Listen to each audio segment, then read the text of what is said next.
And it just seems like a pair of absolute weapons-grade narcissists. What he's alleging is true. She sounds like an absolute nightmare. This woman, this mad hatter who no sane man would go near with a 10-foot barge pole, it is so offensive and so ridiculous. Yeah, well, you really went for it. That's always awkward. And you're like, hey, hi, nice to meet you. Can I grab your neck? Like, really hard? But really hard? It's not because I want to, because I feel like she would. Remember we kept going like... Try to sexually harass this woman, this mad hatter who no sane man would go near with a 10-foot barge pole. It is so offensive and so ridiculous. I mean, I urge it. Buckle up, because Piers Morgan just tore the golden couple fantasy to shreds. Blake Lively and Ryan Reynolds, Hollywood's picture-perfect duo, are facing the biggest image collapse of their careers. For years, they've been the charming couple everyone wanted to be. But now, that sweet, sassy image is melting under the heat of one scandalous revelation after another. Allegations of lies, accusations of manipulating their children, even claims they destroyed careers for the sake of their brand. Baby, this isn't just a scandal. It's a total unraveling. I truly don't think they realize how reviled they are. I don't think they realize that. At first glance, they were goals. Blake and Ryan had the chemistry, the wit, the flirtation, the dream pairing. Their red carpet banter was flawless, their interviews hilarious, their Instagram jokes so sharp you'd swear they were improv pros. Blake posting cropped birthday pics, Ryan roasting her lovingly every chance he got. It all felt so real. It's literally their job to pretend they're funny. Piers even quoted a former staff member who said, "You can't even mention what cereal they eat without legal clearance." Imagine that. You're pouring Cheerios and someone's getting sued. That's the level of control we're dealing with.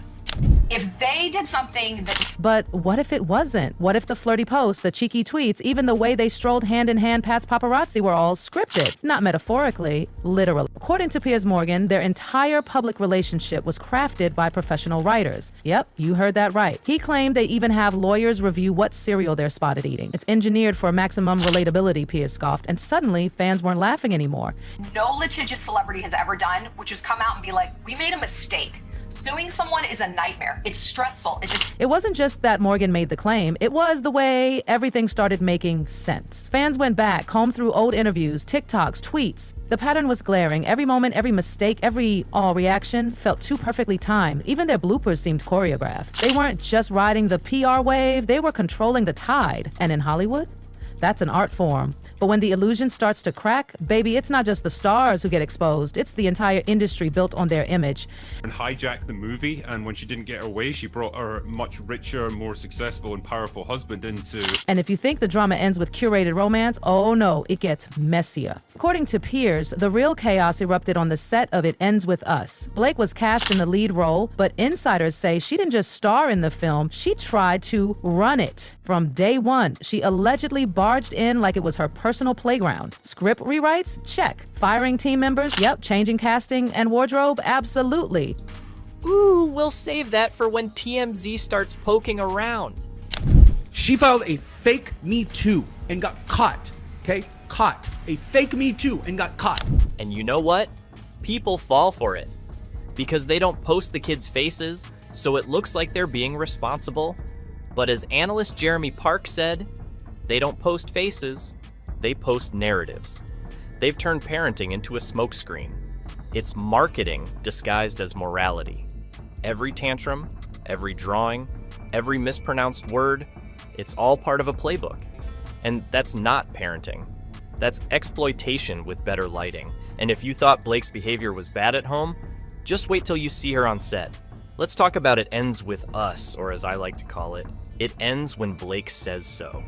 Because this woman went full dictator mode behind the scenes, trying to hijack the entire movie from the actual director, Justin Baldoni. This is an actress that was hired to be in the film, and yet she's asking the director, who's also her lead, for the cuts and the edits, and she's decided to take over the wardrobe, and she gets to choose her wardrobe and they pay for it. That's unprecedented. No one's ever... She acted like it was her passion project, one source told Morgan, but no one else was invited to share that passion. And stuck right in the middle of this storm, Justin Baldoni, the director, Blake's co-star, a man who reportedly tried to steer the ship while Blake turned it into her private yacht. What was supposed to be a beautiful love story on screen turned into a battleground of egos, standoffs, and chaos. And while she said it was something her character would do, the internet quickly reminded her that if the roles were reversed, eventually the tension exploded. Baldoni filed a lawsuit accusing Blake of stepping so far out of bounds, she sabotaged the entire production. The allegations? That she created a hostile environment, ruined the film's integrity, and poisoned the vibe for everyone involved. Accused him further with more lies. However, in the amended lawsuit, Blake mentioned 2 other actresses whom Justin harassed on. But here's where it gets even more twisted. Instead of helping calm things down, Piers claims Ryan Reynolds went full scorched earth, launching a secret smear campaign against Baldoni, whispering in executive ears, framing Justin as the problem, not for the sake of truth, but to protect Blake's glittering image at all costs. It wasn't just love, Piers said, it was control. Insurmountable. It seems like this case cannot be settled. So what do you do when your mask starts? And that lawsuit, still sealed, but rumors are running wild. Screenshots, emails, backstage messages that allegedly show how far Blake and Ryan went to maintain their illusion, even if it meant wrecking a film and a colleague's career. If that evidence ever sees the light of day, it won't just damage a movie, it could burn down their whole brand. By the sounds of things, got completely shafted in this one, so if all of this is true, he's 100% justified in suing her. And the receipts? Because on the outside, it's still sparkle and smiles. Blake in gowns, Ryan with the punchlines, but peel back the curtain, and the love story becomes a PR machine fueled by ego, control, and perfectionism at any cost. Even their children aren't off limits. While they've always preached about protecting their kids from the public eye, insiders and Morgan say their boundary shifts the moment they're under fire. Out come the blurry baby pics, the vague bedtime stories, the conveniently timed strolls with the kids. Just when the heat's on, cue the wholesome family moment. Morgan didn't sugarcoat it. He called it what it is, emotional blackmail. The second Blake's drink brand faced backlash over its ridiculous pricing, she's in interviews talking about her daughter naming the flavors. Ryan gets slammed for flying private jets during COVID. Suddenly he's reading bedtime stories over FaceTime. Plantation wedding controversy resurfaces. Boom, an adorable family photo during a charity drive. The pattern is too clean. These kids are being used, Morgan said flatly, not in an abusive way, but in a strategic, manipulative PR way. It's like clockwork, he said. A soft, sweet distraction just as the headlines heat up. And baby, it works. Fans fall for it every time. Comment sections flood with heart emojis. Media picks up the sweet angle. And just like that, the scandal fades. But this isn't harmless, it's calculated. The kids aren't fully shown, but they're just visible enough to remind the world, hey, we're a perfect family. That's not protection, it's puppeteering. They've built a kingdom on charm, on cheeky banter, on being Hollywood's lovable, relatable royals. But Piers says their entire origin story is a lie. Their meet cute during Green Lantern in 2010 wasn't fate, it was betrayal in disguise. The public story is that they waited until Ryan divorced Scarlett Johansson before their romance began. But according to Piers, that's all PR fluff. The truth? They were already involved while he was still married, and there's alleged proof, photos, emails, even voice notes that have never seen the light of day. Those receipts? Supposedly buried, erased by PR teams, scrubbed from the internet. But people in Hollywood remember. Scarlett's split from Ryan was already surrounded by whispers of distance and something or someone else. And now it's looking like that someone was Blake. According to insiders, the sparks between Blake and Ryan weren't just on camera. They were lighting up the dark, late-night meetups, secret DMs, off-grid hotel sightings. They weren't just friends. They were rewriting their narrative while Ryan's divorce papers were still warm. Their goal? To make it all look clean. A fairy tale romance born from heartbreak. But if Morgan's right, it was actually born out of infidelity, lies, and straight-up betrayal. Morgan says it didn't stop there. He claims a small army of publicists and legal teams jumped into action, scrubbing evidence. Old tweets vanished, photos disappeared. Outlets that ran blind gossip items were allegedly pressured to take them down.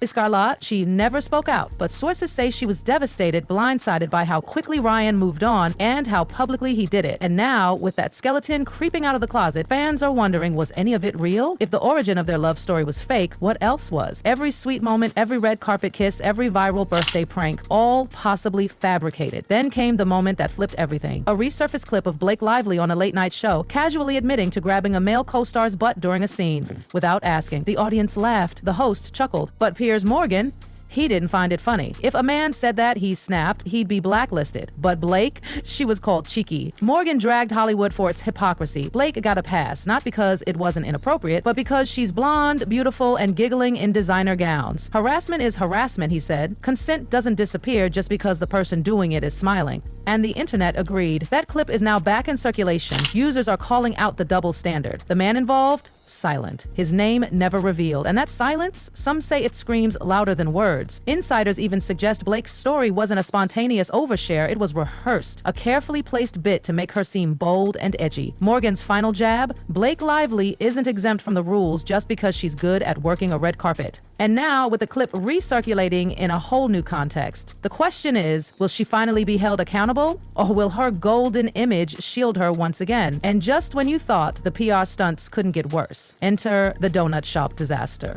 Blake popped up in a small, cozy Connecticut bakery for a feel-good, shop-local moment. Fans swooned, media fawned, headlines screamed, Blake brings sweetness to the community. But behind the scenes, Piers claims it was a train wreck. The visit brought chaos. Crowds stormed in. Health codes out the window. The shop got shut down for a week. By the time they reopened, reviews had plummeted and their reputation was in tatters. Insiders described the scene as a frenzy. Fans shoved, photographers pushed, the staff overwhelmed. The quiet neighborhood bakery had become a media circus, and the health department had no choice but to step in. And Blake's response? Radio silence. She got her press, she got her cute photo op, and when the fallout hit, she was gone. No support, no apologies, no effort to fix the mess she helped create. For the owners, it was a nightmare they never signed up for. What was pitched as a celebrity boost turned into a business crisis. They didn't get a rise in customers, they got fines, bad press, and a hole in their pockets. Was it ever about helping a small business, or was it just another curated PR stop for Blake's brand? Morgan doesn't mince words. She used that shop as a prop, he said, and when the damage hit, she walked away. Fans are hurt, disappointed, betrayed. What seemed like a feel-good moment now feels like manipulation, a small act of kindness that turned into a marketing move, and one that left real people in real pain long after the cameras were gone. And this, according to Piers, is the real Blake Lively brand. Not sweet, not relatable, but polished, strategic, and willing to throw anyone under the bus to protect the illusion of imperfection. It's a business, one that's made millions, and now it's starting to crumble.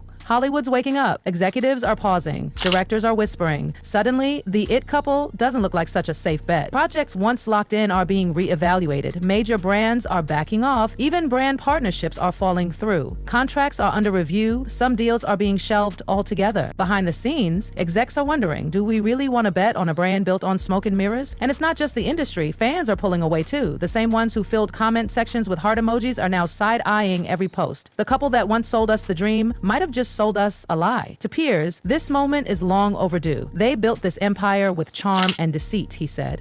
But lies don't last forever. Eventually, the mask slips, and when it does, people don't forget. Blake and Ryan mastered the game. Their brand wasn't just a relationship, it was content, it was business, it was curated to be adored. But what happens when the truth no longer matches the picture? They had the formula. Flirty tweets, cute kids, award show smooches. The world fell for it. Every red carpet moment was part of the narrative. The Ryan and Blake machine kept rolling and cashing checks. But now, Morgan's bombshells have set fire to that fantasy. If even a fraction of what he says is true, that fairy tale ending might be a lie. A glitter-dusted illusion cracking under the weight of receipts. This wasn't just a relationship, it was a brand strategy, a performance, and now the curtain's being pulled back. Morgan's message? When you sell a lie dressed as love, don't be shocked when people want their refund. And in the end, Blake and Ryan may go down not as Hollywood's favorite couple, but as the cautionary tale of what happens when you fake perfect for too long. One gust of truth and the whole thing crashes.